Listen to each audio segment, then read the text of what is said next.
Slovenskí hokejisti nastúpili v Košiciach na odvetný prípravný zápas proti Švédsku. Zverenci Glena Henlona mali súperovi čo vracať, keď v stredu s ním Steel Arene prehrali 2-5.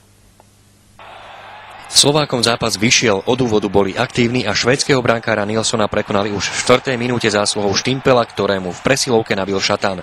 Druhú asistenciu si pripísal obranca Baranka, ktorý v 11. minúte pridal druhý gól Slovákov. Bolo to takisto v početnej výhode. Na nedostatok práce sa nemohol sťažovať ani slovenský brankár Julius Hudáček. Ten čelil na začiatku druhej tretiny trestnému strieľaniu, ktoré ale nepremenil Silfverberg. V 23. minúte sa menilo skóre znovu v prospech Slovákov. Pánik doklepol do bránky Mikušovú strelu. O necelé 2 minúty neskôr rozjasal tribúny útočník majstrovského HC Košice Dravecký, keď skóroval po rýchlej kombinácii s Marcelom Hosom. Hostia si zobrali oddychový čas. Príliš im ale nepomohol, už na 5-0 zvýšil v 32. minúte Mikuš, ktorého našiel futbalovou prihrávkou Pavlikovský.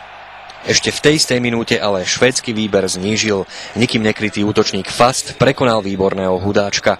Švédi potom v snahe urobiť výraznejšiu korekciu skóre častejšie testovali slovenského brankára, ktorý už ale nekapituloval. Slováci oplatili Švédom v stredajšiu prehru o 3 góly a v piatok vyhrali o 4, 5-1. Odohrali sme ťažký zápas, Slováci na nás vyrukovali hneď od úvodu s rýchlym kombinačným hokejom, čo nás dostalo pod tlak. Super bol dnes lepší a zaslúžene zvíťazil. Atmosféra tu v hale je výborná, veľmi sa už teším na zápasy na majstrovstvách sveta. Dneska oveľa lepší výkon. Tú prvú polovicu zápasu dá sa povedať, že sme dominovali a ten výsledok sa na to aj ukázal. Keby niekto povedal, že vlastne takto to bude, tak asi by som mu neverila. Ja som sa snažil urobiť všetko preto, aby som podržal náš tým a som veľmi rád, že takto to skončilo. Juro podal dneska vynikajúci výkon a miestami nás podržal a fakt super výkon podal Julo. Ten prvý zápas, diváci dá sa povedať prvú tretinu trochu spali, ale dnes mali sme výborný začiatok a diváci sa zobudili a hneď boli od začiatku za nami a pomáhali nám, takže tá atmosféra bola počas celého zápasu vynikajúca. Určite si to nielen ja, ale určite spoluhráči si to vážime, že ľudia nás prišli podporiť takisto v stredu a takisto dnes a o to lepšie sa nám a komu tu hraje.